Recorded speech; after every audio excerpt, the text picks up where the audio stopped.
Hi everyone, it's Diane Dobry and this is Discovery Days. I'm going to tell you how to make the creamy Brussels sprout soup that I made tonight.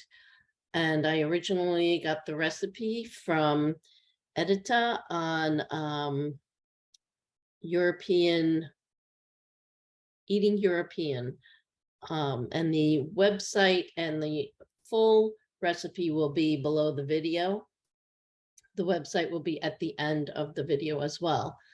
So this is the finished product, the creamy Brussels sprout soup, but we start with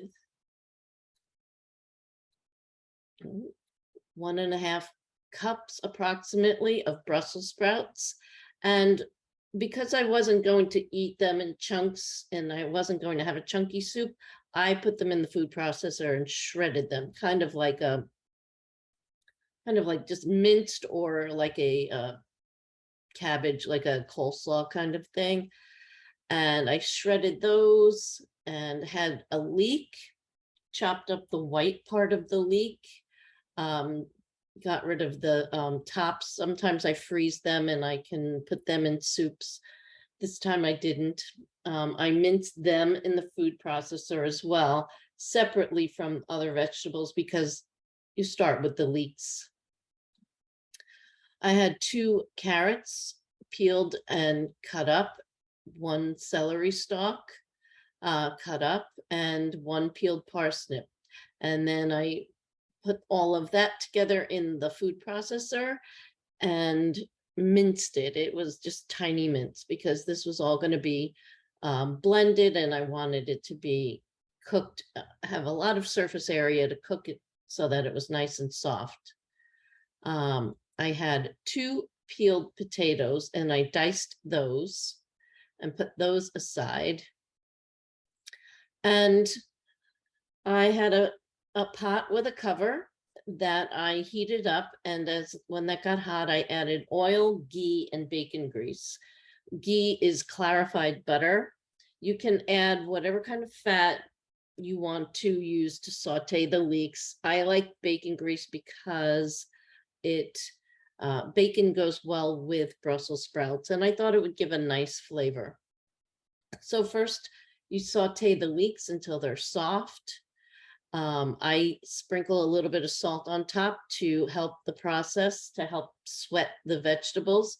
Then I added the carrots, parsnips, and celery that were all blended together. I cooked those for about 5 to 7 minutes because they don't really get soft until they are boiled in the broth and the water. And then finally, I added the sprouts that were shredded and the potatoes that were diced. At that point, I added broth. I added some water with some chicken soup starter paste, which is Better-than-Boullion roasted chicken flavor. And then I had a Better-than-Bouillon garlic paste. You can use other kinds of garlic paste, but I added about a 1/4 teaspoon of that to the broth and stirred it up. And I let it cook for about 30 minutes. While that was cooking, I poured some milk. I had regular milk, actually evaporated milk, that I poured into a bowl. I had about a 1/2 cup of that. You can use non-dairy milk. I often use Good Karma flax milk because it's a creamier consistency. It's got it's got flax oil with pea protein. And I find it to be creamier than almond milk, but you can add whatever kind of milk. But the original recipe called for a 1/2 cup of heavy cream, and I try to avoid too much dairy.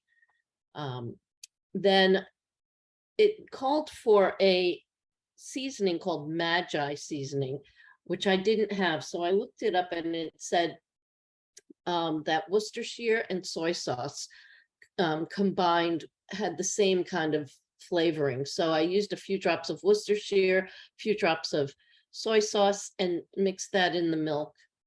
You do that to taste.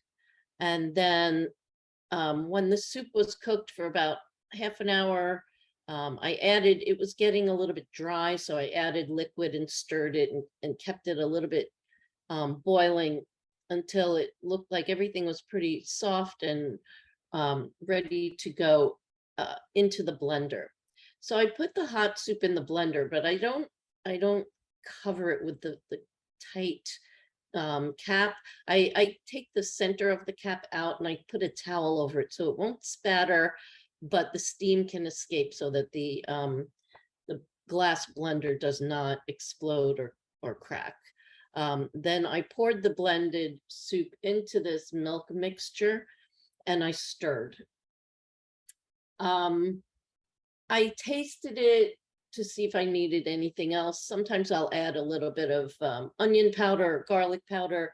I think I added a little more Worcestershire, but there was still something that was just not flavorful enough for me. So what I did was I added some sour cream. I took a dollop of sour cream, stirred it in. I like the tang of the sour cream.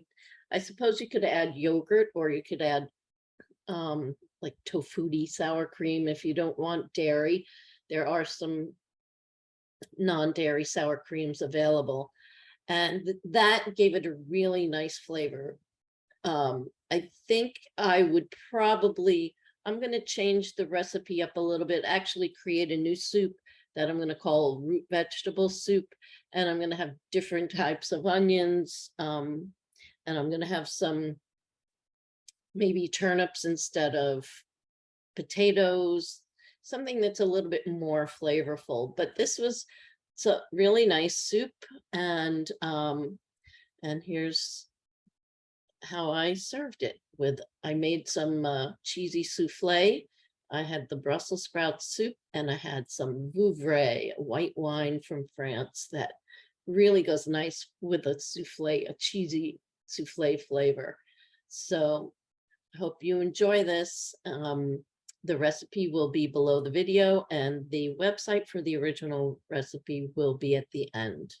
Thanks for listening.